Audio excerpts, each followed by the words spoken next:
Conservatives are calling on Carney to divest from Brookfield and disclose the nearly 1,900 Brookfield companies he profits from that are exempt from ethics screenings. Alberta's government is introducing sweeping healthcare reforms which would allow physicians to work both in public and private systems in the hopes of shortening medical wait times.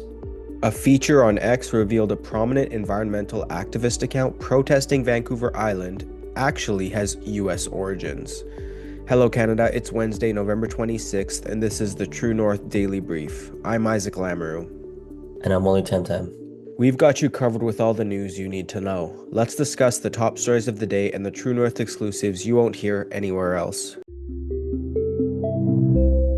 Conservatives are demanding that Prime Minister Mark Carney immediately sell off his assets in Brookfield Asset Management and disclose the nearly 2,000 other Brookfield companies he profits from that are exempt from ethics checks. During a House of Commons Ethics Committee meeting, Brookfield CEO Justin Bieber revealed that former Bank of Canada Governor Mark Carney benefits when a Brookfield company succeeds. However, 95% of Brookfield's portfolio companies are not publicly disclosed in Carney's ethics disclosure and screenings. Conservative MP Michael Cooper noted that Carney is only subject to ethics screenings on 103 Brookfield companies, despite holding investments in the company, which Bieber revealed has 2,000 companies in its portfolio. An ethics screen blocks Carney from being involved in decisions related to those files due to a conflict of interest. Bieber refused to commit to disclosing the other nearly 1,900 companies, but said he would take the question to advisors before answering.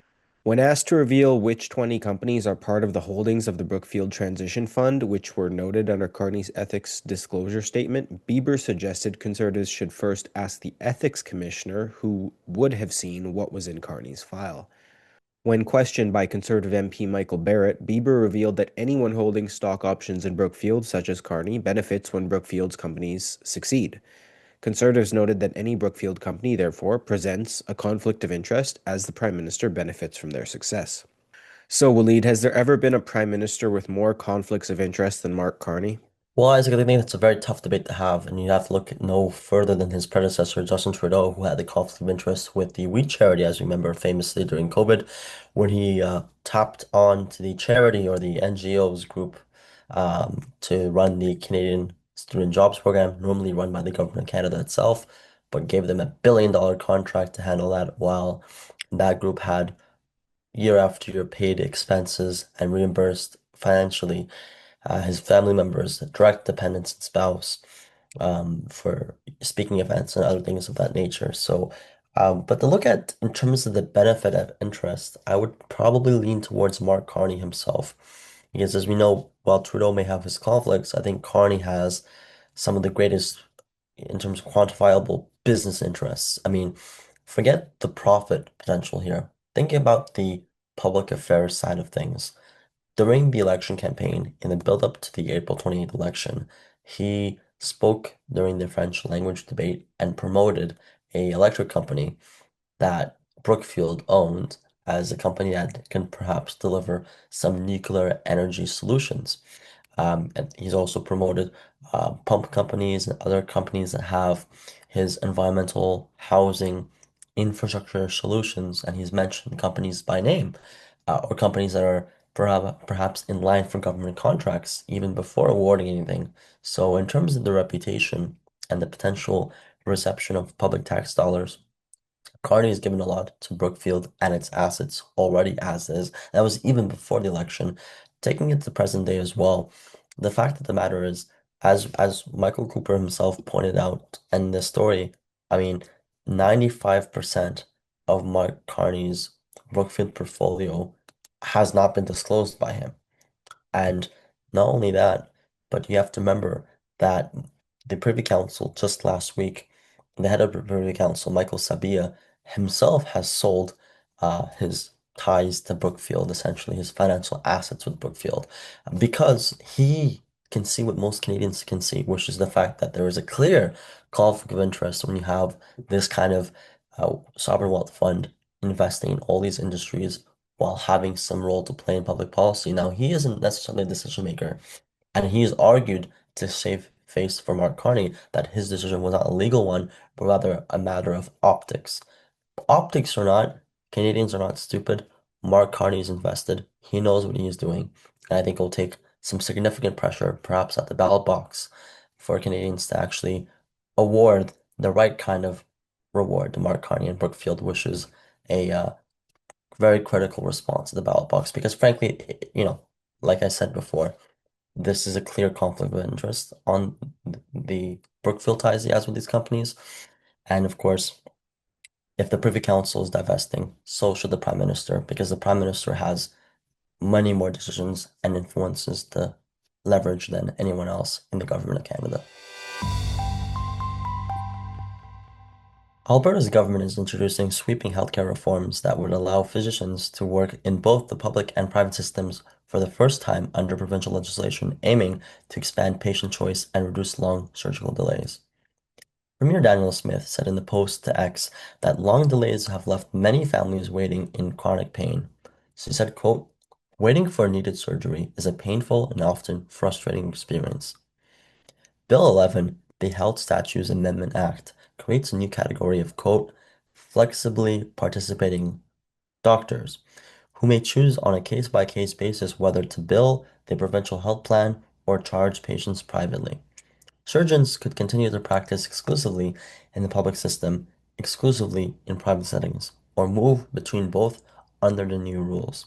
Smith said the number of people waiting for surgery underscores the need for reform. Under the proposed model, surgeons participating in dual practice could perform publicly funded procedures during daytime hours and then offer private pay surgeries during evenings, weekends, or at rural sites. So, Isaac, you're out there in Alberta. How could incorporating the private sector into Alberta's healthcare reduce wait times and improve service in general? Yeah, Walid, if Alberta gets this right, bringing the private sector into the system won't be about two-tier care. It will be about finally fixing a system that's collapsing under its own weight. Right now, the bottleneck is capacity. Not enough operating room time, not enough doctors, and no way for extra resources to plug into the system. Countries that mix public and private care show what happens when you open that up. In Switzerland, where for profit and non profit hospitals compete inside a universal framework, more than 85% of patients see a specialist within 2 months. In Canada, that's under 50%, and once you even get that appointment, the median wait from specialist to treatment has stretched to about 30 weeks in Canada. Over the last few years, groups like secondstreet.org have shown the human cost of that, estimating that around 75,000 Canadians died on surgical and diagnostic wait lists between 2018 and 2024, with many others avoiding the system altogether because the delays are so bad. Private participation would help in a few concrete ways. First, it creates more places and times for care to happen. If surgeons can operate in the public system during the day and then book extra lists in the evening, on weekends, or at underused rural sites, you're suddenly using infrastructure and times that used to sit idle. Saskatchewan already proved that this model works when the province contracted publicly funded surgeries out to private clinics and wait times dropped by almost half. Second, it would help attract and keep professionals. Again, leaning on Switzerland, they spend roughly the same amount of GDP on healthcare in Canada, but have around 64% more doctors per thousand people, along with more hospital beds and operating rooms. Competition between insurers and providers gives doctors and nurses more options and better working conditions instead of pushing them to leave for the US or burn out in a rigid monopoly system. Third, it gives patients choice while protecting universal access. The Swiss use 44 competing private insurers to deliver mandatory basic coverage. Patients can change plans if they're unhappy, and hospitals can't turn them away. And what we're seeing is about 94% of Swiss patients report being satisfied with their system, compared with barely over half of Canadians, even though, again, taxpayers are spending about the same in each country's as a share of its national income. But pushing it even a step further, there's a growing public appetite for this kind of reform. We've seen recent polling show that about a third of Canadians now say healthcare would work better under private operation, and that support jumps to almost 50% when looking at young adults. Other research from Second Street found that nearly half the country is interested in private health insurance, with about a third ready to pay market rates. And they estimate that if Ottawa allowed it, the market alone would add over $20 billion a year and almost 39,000 healthcare jobs. So the logic behind Alberta's move is simple. Let the public system keep its healthcare guarantee, that being that no one is denied care based on their ability to pay, but allow private clinics, insurers, and providers to add capacity, compete on services, and give patients alternatives when the government line gets too long. If Alberta copies the best parts of the Swiss and European models, it could shorten wait times, improve services, and keep universal healthcare intact. I'll add one more thing, Walid, just quickly, because the Alberta NDP has framed this change as a move towards US style healthcare. But I asked Primary and Preventative Health Services Minister Adriana Lagrange about that, and she said that is simply not true, citing European countries and Australia as countries with successful universal healthcare and private systems. And she said European systems, as I've just went over, deliver surgery within weeks or a few months and consistently rank higher in patient satisfaction than those in Alberta. And even adding on to that a step further, Quebec and New Brunswick both already have dual practice models that are functioning well. A new X app feature reveals the apparent US origin of a prominent Fairy Creek protest account. The feature, which allows users to look up accounts' operational location, pins the Save Fairy Creek account to the United States. The account, a central hub for protest updates and calls for action, does not appear to be using a VPN to mask its location. This suggests its operational footprint is US based, not Canadian.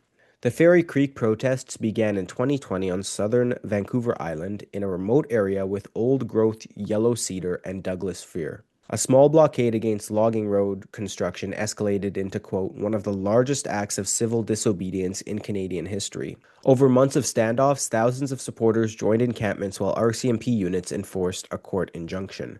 Police dismantled the main camps after making more than 1,000 arrests. The events drew national attention to the future of BC's last intact old-growth forests and exposed deep divisions within nearby First Nations over the role of outside activists. Conservative Party MP for North Island Powell River, Aaron Gunn, reacted to the possible revelation, asking, quote, "Why do we allow foreign-based activists to disrupt and kill our most important industries?"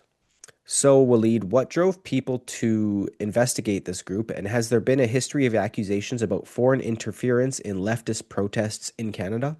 Well, Isaac, first of all, I think it's becoming a very common trend in the news these days with different accounts being exposed as foreign actors. Now, I personally don't have an issue with this being the case on a number of rhetorical issues, but of course, when you have NGOs that are operating, inciting protests, and engaging in the domestic political scene of another country, it is obviously of public interest to know where they're from. So, this new update with people being able to go to the About section of a account on X and to see where it operates from, what Apple Store it came from or connected from, is obviously of great interest and a great improvement to the platform and transparency of X.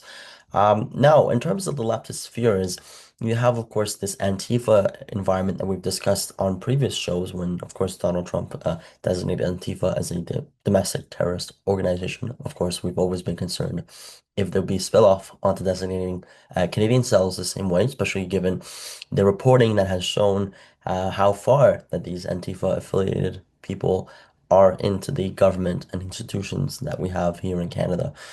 Beyond just that is we have, of course, the environmental sector. I mean, this group seems to be running from the US and not behind a VPN or a virtual private network, which would essentially spoof the location to somewhere virtually. It does seem like they actually are from the US. We know from the previous Biden administration that multiple NGOs from around the world, and of course, this was something exposed in the early days of the new Trump administration under the new Doge program that was formerly headed by Elon Musk, also ex-CEO, that the Biden admin was engaged in a lot of foreign funding of NGOs that were carrying out a lot of social progressive agendas. And of course, Canada is no different. Now, of course, our own government seems to be funding plenty of that with our own tax dollars. But the key element here that on the environmental scale is you have groups like Greenpeace, you have groups that have this international solidarity mindset and essentially have no concern for sovereign borders and sovereign domestic interests. I mean, the case of the environment, of course, is a global issue, but the fact of what Canada has to deal with is very different than what other countries have to deal with, given the economic and sovereignty considerations that many Canadians have. Of course, I think Isaac, you and I could argue that Canadians are more open to planes than ever before. Of course, unfortunately, it was only on Tuesday that Mark Carney essentially gave the keys to Premier David Eby on a West Coast Pacific pipeline coming from Alberta because he said in the House of Commons that it would require the British Columbia government's consent in order to go through. So Ottawa isn't going to push any harder than it has in the past. However, again, when it comes to the energy issue, whether it's David Suzuki and a lot of groups that are around him, they do carry an American orientation and definitely do carry American dollars. And so it is no surprise that there is this American locality behind this one account. This account is only about 8,000 followers, but it's been very, very targeted in exactly what kind of tweets it's putting out and what kind of information. Probably best effective when it comes to covering and inciting protests around certain areas on the West Coast in British Columbia. So, of course, the fact that it was advertised as a BC group, Save Fairley Creek, and now it's came out that it's actually a US group or US based group. I think it showed that not only groups have great leverage and great influence in Canada, but they have manipulated their character time and time again to show themselves as Canadian groups while actually being foreigners, unfortunately. That's it for today, folks. Thanks for tuning in. You can stay on top of new episodes every weekday by subscribing to the Daily Brief on iTunes and Spotify. Also, while you're at it, make sure to hit us with a 5-star rating and please leave a review.